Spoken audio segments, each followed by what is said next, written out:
Hello students, we are studying the non-aqueous solvents.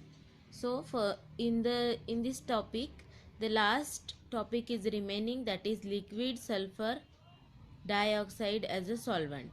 इन हमने last lecture में पढ़ा था that is ammonia as a solvent. Ammonia as a solvent हम use करते हैं तो उसकी क्या प्रॉपर्टीज़ होती है, वो किस तरीके से वो मीन्स आयंस क्रिएट करता है और उसके साथ में उसका वाटर से क्या कनेक्शन है और किस तरीके से वो अपनी प्रॉपर्टीज़ दिखाता है as compare to aqueous solvents. So first of all, sulfur dioxide is gas at room temperature and 1 atmospheric pressure. Okay. Then it is liquefied easily by decreasing temperature and increasing pressure. अगर आपको इसको liquefied करना है तो आप इसका temperature decrease करके और साथ में प्रेशर इंक्रीज करके क्या कर सकते हो, इसको लिक्विड फॉर्म में कन्वर्ट कर सकते हो. But why? Because it is gas at the room temperature and due to this it is used as a solvent for many reaction.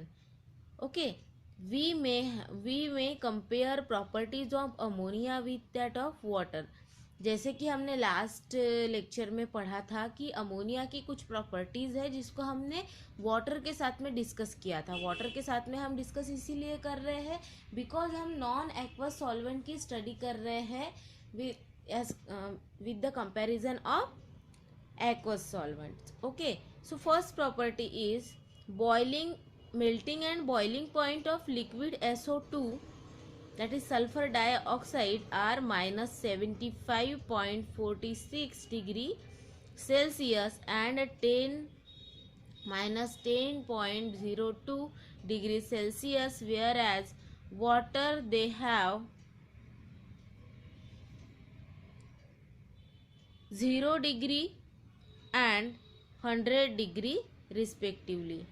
तो देखिए यहाँ पर जो सल्फर डाइऑक्साइड है उसका जो बॉइलिंग पॉइंट है, मेल्टिंग पॉइंट है, वो माइनस 75.46 डिग्री सेल्सियस है और बॉइलिंग पॉइंट है minus 10.02 degree Celsius. That means ये बहुत ही कम है टेम्परेचर. लेकिन वाटर का मेल्टिंग पॉइंट है 0 डिग्री सेल्सियस और बॉइलिंग पॉइंट है 100 डिग्री सेल्सियस. दैट मीन्स अगर हम कंपेयर करें दोनों को तो वाटर का जो बॉइलिंग पॉइंट है वो सल्फर डाइऑक्साइड से काफ़ी ज़्यादा है. Then dielectric constant of water is 78.5 while that of liquid SO2 is 15.4. तो यहाँ पर आप देखिए कि डाई इलेक्ट्रिक कांस्टेंट जो है वो भी SO2 जो है दैट इज सल्फर डाइऑक्साइड का काफ़ी कम है. ओके, सो डाई इलेक्ट्रिक कांस्टेंट जो है वो वाटर का अच्छा खासा होने की वजह से water is better solvent for ionic compound.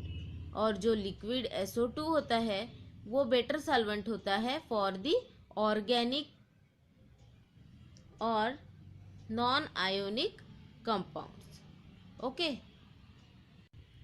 Here the viscosity of liquid sulphur dioxide is 0.4285 centipoise at minus 10 degree Celsius which is lower than water. Water का कितना है 0.891 सेंटीपोइज एट 25 डिग्री सेल्सियस. तो इस तरीके से अगर हम बात करें प्रॉपर्टीज़ की तो जो भी प्रॉपर्टीज़ है सल्फर डाइऑक्साइड की वो नॉन आयोनिक कंपाउंड्स के लिए या नॉन आयोनिक सॉल्वेंट्स के लिए काफ़ी ज़्यादा अच्छी है या काफ़ी ज़्यादा बेटर है. Now the solubility of liquid SO2. अब इसकी सोल्यूबिलिटी देख रहे हैं हम in inorganic compound. Due to lower dielectric constant, the ionic compound may have low solubility in liquid SO2. Iodide and thiocyanate, which are highly polarized and most soluble. Among the halides, halides are most soluble where fluoride are least soluble. सो यहाँ पर हम देख रहे हैं कि inorganic का जो compound है उसका जो डाइलेक्ट्रिक कांस्टेंट है वो लोअर होने के वजह से ये जो कंपाउंड्स है इसमें लो सोलुबिलिटी है SO2, that means sulphur dioxide में। ओके, उसके साथ साथ आयोडाइड और थायोसाइनेट की जो भी सोल्यूबिलिटी है वो काफ़ी अच्छी है। These are polarised and more soluble. Among the halide सिर्फ फ्लोराइड है जो कि लीस्ट सोल्यूबल है, बट बाकी जो भी हलाइड्स है वो अच्छे से सोल्यूबल हो जाते हैं सल्फर डाइऑक्साइड में। उसके साथ साथ सल्फेट है, सल्फाइड है, ऑक्साइड्स है, हाइड्रोक्साइड्स है, ये ऑलमोस्ट जैसे होते हैं इनसोल्यूबल। लेकिन लिक्विड SO2 है वो कि गुड सॉल्वेंट है for the interhalogen compounds and oxyhalides के लिए, इंटर हैलोजन कंपाउंड्स और ऑक्सी हालाइड्स के लिए। Now organic compounds, organic compound में देखिए सल्फर डाइऑक्साइड किस तरीके से वर्क कर रहा है। So liquid SO2 is better solvent for organic compounds due to low electric constant. Many compounds like aromatic hydrocarbon alkenes are soluble. Aliphatic compounds are less soluble in SO2, hence it can be used as medium for many organic reactions. तो देखिए जैसे कि organic compounds जो है, organic compounds में लो electric constant होने के वजह से, that means low electric constant of SO2, that is sulphur dioxide का लो इलेक्ट्रिक कांस्टेंट होने की वजह से most of the organic compounds जो होते हैं वो सोल्यूबल होते हैं SO2 में। देन अगेन और aromatic hydrocarbons and alkenes are soluble in this sulphur dioxide. Here aliphatic compounds are less soluble, aliphatic compounds थोड़े कम सोल्यूबल होते हैं in the sulphur dioxide. Now the chemical reaction in liquid SO2। अब chemical reaction किस तरीके की दिखाता है ये देखिए,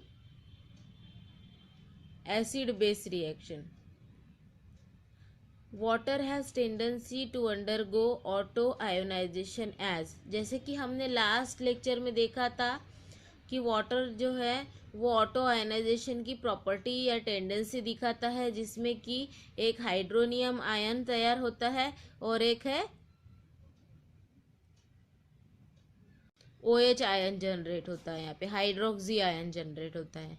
सिमिलरली SO2 भी ऑटो आयनाइजेशन होता है और वो क्या फॉर्म करता है, SO2 di positive ion, that we can say as sulfur oxide dye positive, and here is this, यहाँ पर निगेटिव होना चाहिए, यहाँ पर पॉजिटिव नहीं है, निगेटिव है। तो इस तरीके से आयंस फॉर्म करता है। दैट मीन्स हमने लास्ट लेक्चर में देखा था। So first of all the solvent ionise into sulphonyl ion and sulphite ion. Okay, तो इस तरीके से जैसे कि वाटर में जो हाइड्रोनियम आयन फॉर्म होता है वो उसकी प्रॉपर्टीज किस तरीके की होती है, it act as a acid and OH negative is act as a base. उसी तरीके से ये जो स्पीसीज तैयार होती है जिसमें कि जो यहाँ पर सल्फोनील आयन है वो एक्ट करते हैं एज अ एसिड, एंड जो सल्फाइड आयन होते हैं वो एक्ट करते हैं as a base in liquid SO2। Then again water में हाइड्रोनियम आयन जो होते हैं वो एसिड फॉर्म करते हैं और जो OH निगेटिव आयन होते हैं वो बेस फॉर्म करते हैं।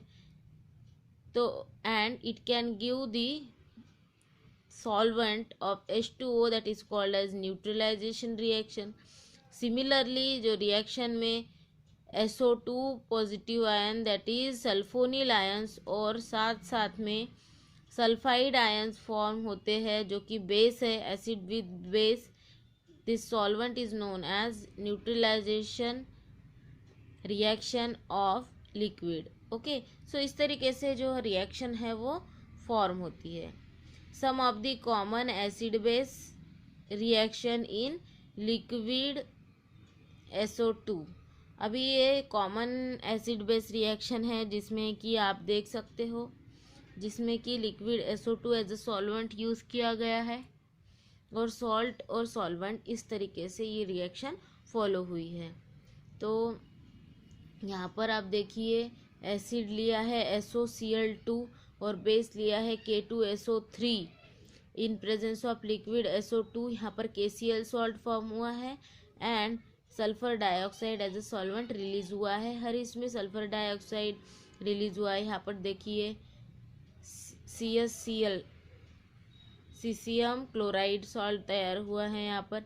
तो इस तरीके से जो है वो salt formation that is neutralisation reaction यहाँ पर हम देख सकते हैं. Okay students, so here our unit is completed. Now we are starting the lanthanides and actinides in from next lecture. Thank you students.